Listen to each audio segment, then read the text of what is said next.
بسم اللہ الرحمن الرحیم۔ ناظرین السلام علیکم ورحمۃ اللہ۔ ناظرین، آج ہم بو علی شاہ قلندر رحمۃ اللہ تعالیٰ علیہ آپ کے متعلق گفتگو کریں گے۔ ناظرین، حضرت شاہ شرف الدین بو علی قلندر رحمۃ اللہ تعالیٰ علیہ اب بر صغیر پاک و ہند کے نامور اولیاء کبار میں مانے جاتے ہیں۔ پاک و ہند کے مجاذیب کے امام اور صاحب اسرار قلندریہ شمار ہوتے ہیں۔ ابتدائی زندگی میں علوم دینیہ میں مہارت حاصل کی اور مجاہدہ اختیار کیا۔ جذب و سکر کی انتہا ہو گئی تو اپنی تمام کتابوں اور قلمی یادداشتوں کو دریا برد کر دیا۔ مولا علی مشکل کشا کرم اللہ وجہ الکریم سے بلا واسطہ فیض یابی کی۔ آپ کے مرید اور خلفاء کا ایک سلسلہ تھا جو بر صغیر کے علاوہ عالم اسلام میں پھیلا تھا۔ دہلی کے حکمران علاء الدین خلجی اور جلال الدین خلجی بھی آپ کے حلقہ مریدین میں تھے۔ ناظرین، اس میں گرامی حضرت شاہ شرف الدین لقب بو علی قلندر سلسلہ نسب اس طرح سے ہے: حضرت شاہ شرف الدین بو علی قلندر بن سالار فخر الدین زبیر بن سالار حسن بن سالار عزیز بن ابو بکر غازی بن فارس بن عبد الرحمن بن عبد الرحیم بن دانک بن امام اعظم ابو حنیفہ نعمان بن ثابت رضی اللہ تعالیٰ عنہ۔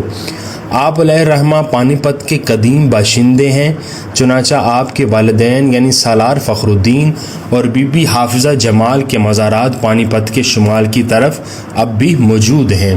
سیر الاکتاب کے مصنف نے لکھا ہے کہ حضرت بو علی قلندر حضرت امام اعظم ابو حنیفہ رضی اللہ تعالیٰ عنہ کی اولاد سے تھے۔ آپ کا سلسلہ نسب چند واسطوں سے حضرت امام اعظم سے ملتا ہے۔ ناظرین، سیر الکتاب نے ایک اور جگہ لکھا ہے کہ آپ کے پیروں کا سلسلہ یوں ہے: بو علی قلندر مرید و خلیفہ شیخ عاشق خداداد شیخ امام الدین اور ابدال، خلیفہ شیخ بدر الدین غزنوی، خلیفہ حضرت قطب الدین بختیار کاکی اوشی رحمۃ اللہ تعالیٰ علیہ۔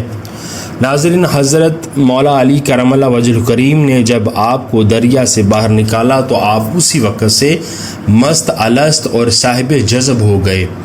ہر وقت حالت جذب میں رہنے لگے اور صاحب نسبت حضرات کو آپ رضی اللہ تعالیٰ عنہ کے جسم عطر سے مولا علی کرم اللہ وجہ الکریم کے پسینہ طیب و طاہر کی خوشبو مبارک آتی ہے۔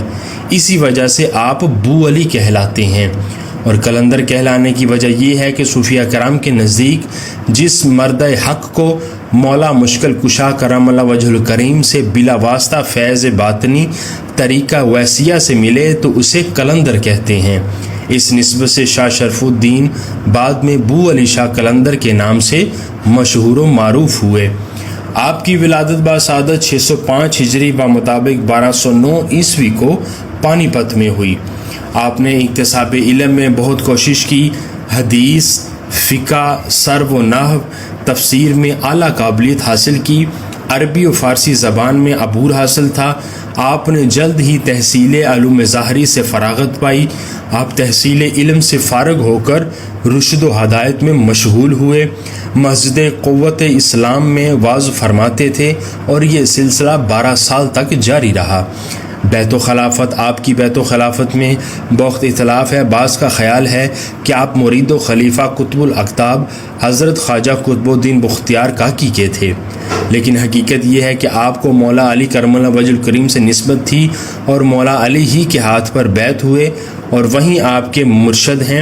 نیز آپ کی باطنی تربیت خواجہ قطب الدین بختیار کاکی نے بھی فرمائی۔ ناظرین، امام احمد رضا خان بریلوی رحمۃ اللہ تعالیٰ علیہ فرماتے ہیں کہ حقیقی مجذوب کی علامت یہ ہے کہ حالت جذب میں بھی شریعت مصطفیٰ صلی اللہ علیہ وآلہ وسلم کی مخالفت نہیں کرے گا اور شریعت مطہرہ کا کبھی مقابلہ نہ کرے گا۔ حضرت بو علی شاہ قلندر پانی پتی رحمۃ اللہ تعالیٰ علیہ کے ارشاد گرامی ہے کہ مجذوب کی پہچان درود شریف سے ہوتی ہے۔ اس کے سامنے درود پاک پڑھا جائے تو مؤدب یعنی با ادب ہو جاتا ہے۔ آپ علیہ رحمہ نے 30 سال تک سخت سے سخت مجاہدے کیے، ہر وقت عبادت الہی میں مشغول و مستغرق رہتے تھے۔ آپ پر جذب الہی اس درجہ غالب تھا کہ آپ کو اپنی خبر نہ تھی۔ قلندرانہ روش اور مجذوب ہونے کے باوجود آپ شریعت کا بہت احترام کرتے تھے۔ ایک مرتبہ ایسا ہوا کہ آپ کو مونچھوں کے بال بڑھ گئے، کسی کی ہمت نہ تھی کہ آپ سے کہتا کہ مونچھوں کے بال کٹوا دیں۔ آخرکار مولانا ضیاء الدین سنامی نے رہا نہ گیا۔ مولانا ضیاء الدین سنامیر رحمۃ اللہ تعالیٰ علیہ نے اس کو سخت خلاف شرع سمجھ کر آپ کی داڑھی پکڑی اور کینچی ہاتھ میں لے کر آپ کی مونچھوں کے بال کاٹ دیے۔ آپ نے کوئی اعتراض نہ کیا۔ اس واقعہ کے بعد آپ اپنی داڑھی کو چوما کرتے تھے اور فرماتے تھے یہ شریعت محمدی صلی اللہ علیہ وسلم کے راستے میں پکڑی جا چکی ہے۔ آپ نے کئی کتابیں لکھی ہیں۔ آپ کی ایک کتاب حکم نامہ شرف الدین کے نام سے مشہور ہے۔ آپ شاعر بھی تھے۔ آپ کا کلام حقائق و معارف، ترک و تجرید، عشق و محبت کی چاشنی میں ڈوبا ہوا ہے۔ آپ کے خطوط مشہور ہیں۔ یہ خطوط آپ نے اختیار الدین کے نام تحریر فرمائے ہیں۔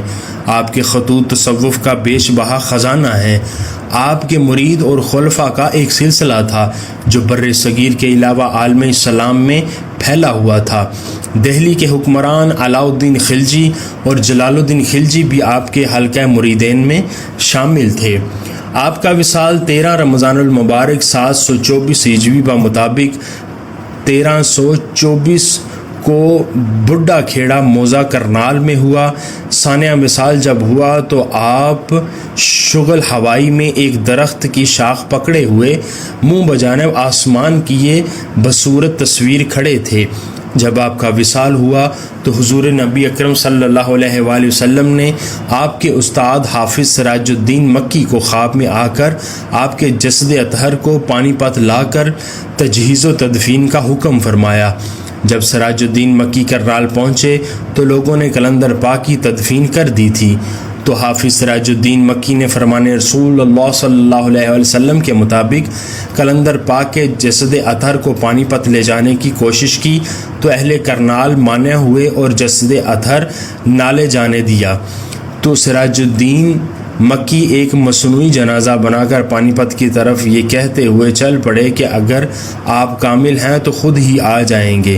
تو اتفاق سے ایک امیر سیر کرتا ہوا وہاں آ نکلا۔ اس نے جنازہ دیکھ کر پوچھا کہ کس کا جنازہ ہے، تو بتایا گیا کہ حضرت بو علی قلندر کا جنازہ ہے۔ تو اس نے زیارت کی خواہش کی۔ جب خالی چارپائی سے کپڑا ہٹایا گیا تو وہاں قلندر پاک کا جسد اطہر موجود تھا، جسے بعد ازاں پانی پت دفن کر دیا گیا۔ آپ کا مزار پنروار پانی پت، بڈھا کھیڑا، موضع کرنال، بھاگھوٹی نزد پانی پت تینوں جگہوں میں مرجع خلائق ہے۔ یہ آپ کی ایک واضح کرامت ہے اور طالبین صادق تینوں مقام سے فیض کا حصول کر سکتے ہیں۔ آپ کے کلام شریف میں دیوان حضرت شرف الدین بو علی قلندر فارسی میں ایک عظیم صوفی کتاب ہے۔ آپ نے مولا علی شیر خدا کے بارے فارسی میں مشہور شعر لکھا: حیدریم قلندرم مستم، بندائے مرتضیٰ علی ہستم، پیشوائے تمام رندانم، کہ سگے کوئے شیر یزدانم۔ ایک جگہ مزید اپنا تعارف اس طرح پیش فرماتے ہیں: قلندر بو علی ہستم، بنام دوست سرمستم، دلم در عاشق او مستم، نمیدانم کجا رفتم۔